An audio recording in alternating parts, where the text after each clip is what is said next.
They killed him because he taught Black people how to think freely. Not violently, not recklessly, just freely. And in South Africa, under apartheid, that was enough to get you murdered.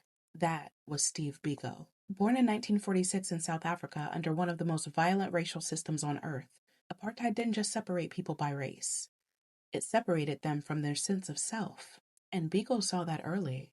As a medical student, he saw that Black South Africans didn't just need political liberation, they needed psychological liberation. Because when you've been told your whole life that you're inferior, freedom has to start in your own mind first. He called it the Black Consciousness Movement. It wasn't about hating white people, it was about rejecting the lie of white superiority. And he told his people, the most potent weapon in the hands of the oppressor is the mind of the oppressed. And that terrified the regime, because guns they could control. But ideas?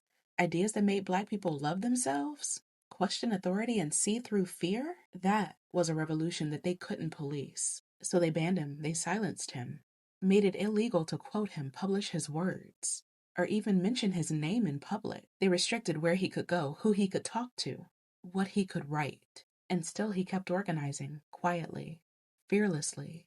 In 1977, the South African police arrested him. They beat him so badly that his brain swelled. He was left naked, bleeding, and chained in a cell. They dumped his body in a Land Rover and drove 700 miles while he was dying. He was 30 years old. And when he died, the apartheid government called it a hunger strike. But the autopsy showed brain damage, bruises, and blood everywhere. They didn't just kill Steve Biko, they tried to kill what he stood for. But it didn't work because his death ignited something bigger.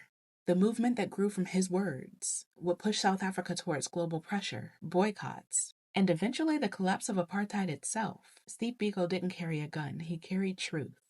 And they feared it more than anything, because he made Black people dangerous in the most powerful way possible, by making them unafraid. Say his name, Steve Biko.